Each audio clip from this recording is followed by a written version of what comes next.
know how wrestling used to be booked and kinda still is? It was under this idea that the world champion should be someone men wanted to be like, and that woman wanted to, well, do the sideways shuffle with. It's a somewhat old-fashioned way of thinking, but it has shown itself to be successful throughout the years, and also resulted in plenty of romances happening on screen to try and back this idea up. Don't try and pretend this isn't the case either. Vince McMahon believes in the concept so much he even greenlit an angle where Eric Bischoff, who tried to kill his own company, got it on with his own daughter. Wrestlers hooking up has happened since the dawn of time though, which means there's no way you can remember them all, but that's when WhatCulture Wrestling has your back. I am Simon from WhatCulture, and this is 10 WWE romances you totally don't remember. Number 10, Trish Stratus and Carlito. This was seemingly only stopped because Trish decided to retire, so who knows where this was meant to go, but the reason behind it was obvious. WWE wanted to get Carlito over and thought a relationship with Stratus was the way to do it. She was a megastar when the man who loved apples sidled up next to her, and their pairing led to a feud against Edge and Lita, which did help. Carlito got a decent rub, and Trish was able to use this to sign off her career on a high. Unfortunately, she left a little too early because we never got a proper ending to this narrative, which meant Mr. Caribbean Cool was left sparring with main eventers without any backup at a time he needed some backup. He was oh so close though. At Unforgiven 2006, when Stratus did call it a day, Carlito lost a close contest to Randy Orton in the semi-main event. It was the highlight of his WWE run, and from this point on, it was a slow roll back down the hill until he just decided to leave the promotion, and up to now, never return. Number 9, Randy Orton and Kelly. Well, this one was fun now, wasn't it? A reminder of how WWE treated women for far too long. 2008 basically saw Randy Orton and Kelly hook up so he could have a one-night stand with her and then just forget about the whole thing. It was also dusted off with some difficult-to-watch segments and exposition that didn't tie into either of their current stories. It got worse too because it was Kelly who was treated as the bad guy as the Viper tried to win back the Raw Heavyweight Championship, even though all that happened was she got screwed over. In case this has been lost on anyone, Orton told Kelly straight to her face that this was a one-off, that it wasn't that memorable, that he used her, and that she was pathetic. He did this after Kelly had simply asked if he would reply to one of her text messages. I think there's a good reason we don't remember this.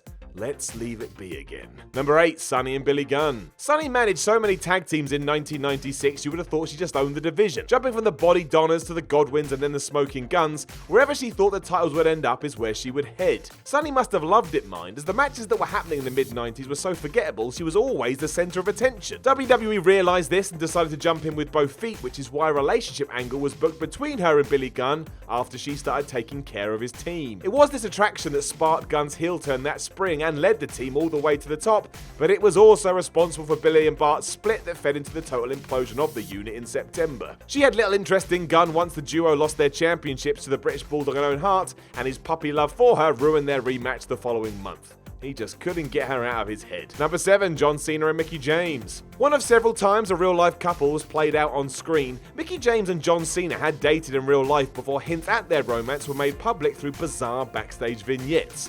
After weeks of teases that there may be more than just a friendship between the two, it was all confirmed following a Mickie match on Raw in 2008. In a fourth-wall smashing segment, they shared an intimate moment when Cena returned her knickers from the previous evening, as you would do with a camera in your face. As she blushed off into the distance, John guzzled a bottle of JBL's Mamajuana drink that WWE were promoting at the time. Yep. This was not all that enjoyable, and when rumours swirled that Mickie was transferred to SmackDown because of a breakup, it all fell apart further when ex-boyfriend Kenny Dykstra implied that he was still with James when the Cena relationship began. Oh dear. Number 6, John Cena and Maria. It's Johnny Boy again, although this time he seemingly forgot that he was in a relationship with Maria, despite that being the story. Cena never really sold it as something that was actually happening and completely ignored it as soon as it was officially ended on TV. They did kiss on air, but even that may come of a surprise to some because it was framed as a good luck kiss. I don't think anyone should be doing that. The idea was that Maria was smitten with the champ, because of course she would be, and Cena rushed to her aid during a vicious attack from Umaga orchestrated by guest GM Eric Bischoff. John then paired off with his new beau to fight Edge and Lita on a Raw shortly after he dethroned the Rated R superstar at that year's Raw Rumble. Maria's nerves threatened to overwhelm them beforehand, however, but Cena planted a kiss on her as if to breathe power into her lungs. What a hero he really is. Number 5, Derrick, Bateman and Kaitlyn and Johnny Curtis and Maxine. NXT TakeOver Redemption was a crazy show. It had so much going on, and yet at the same time, absolutely nothing happened. The fact it seemed booked by the wrestlers themselves whilst management just ignored it entirely resulted in a number of decidedly un-WWE things happening each week. It started life as the last series of the original NXT, but as it became apparent that Triple H was going to take over the entire developmental system, the show's purpose beyond filling up some time was completely lost. This allowed a love square featuring faces Derrick, Bateman and Kaitlyn and heels Johnny Curtis and Maxine to manifest itself as real, and we received one of several running gags that just pretended to be storylines.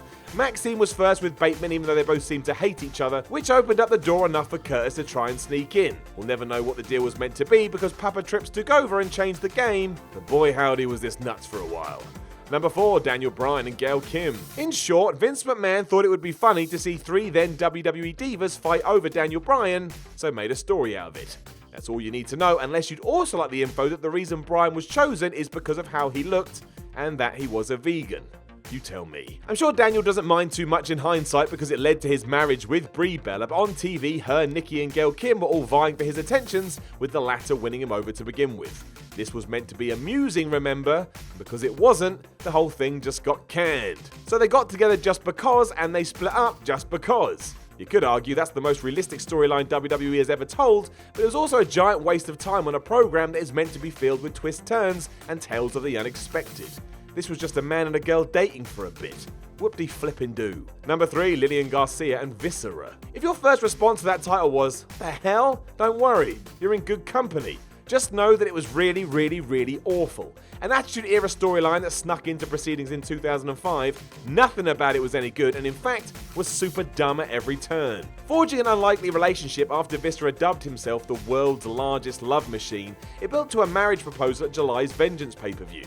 I'm sure that angle had people buying the show in droves. No one counted for the Godfather, however, who simply walked out and convinced Big Vis to leave the love of his life so he could have some cheap sex with his woman for hire instead. As ever, WWE wasn't done because Lillian here was presented as some kind of succubus that would bleed Big Daddy V dry. Who are these stories for? Let's not pretend everyone involved doesn't know this was tripe either. Have you ever seen it used in a video package or mentioned by the company since? Of course not. It was garbage then, it's garbage now. Kane and Terri Runnels. I don't know why this was a thing. In fact, I'll never get why Kane was ever booked to have a relationship in the WWE when his gimmick was meant to be terrifying. Seeing someone cozy up to you kinda negates that. But as well as Trish, Stratus, AJ, Lee, Tori and Lita, Terri Runnels was another lady that made it onto the Big Red Machine's list as he tore through the company. His several-week love arc with Terri was his final battle fortune in 2002, before Triple H brought it all to a screeching halt with the reveal of Katie Vick's demise. This had been by design too, or so it seems, as the game wanted to win the cerebral war as well as the physical one. Seeing Kane in a loving partnership wouldn't have helped with that. It did mean it just ended though, and afterwards the two never spoke again, which actually does make sense. If your ex did what Triple H claimed Kane to have done, it's probably not worth the risk. Just delete their number from your phone.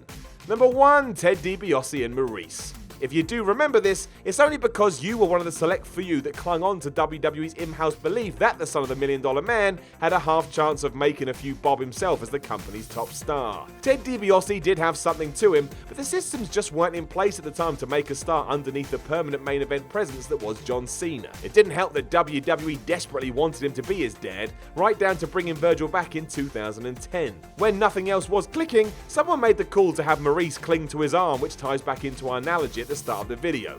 If an attractive woman was into him, maybe everybody else would be as well. It was a bad move for the pair of them because Maryse had already been over in the Divas division and Dibiase never looked comfortable in the role. Shockingly, they soon broke up. Know of any other WW romances people won't remember? Let us know in the comments below, and don't forget to like, share and subscribe. Then make sure you head over to WhatCulture.com and read yourself some articles. And follow WhatCulture on Twitter at WhatCulture WWE. My name is Simon from WhatCulture. Thank you for watching. I'll talk to you again soon.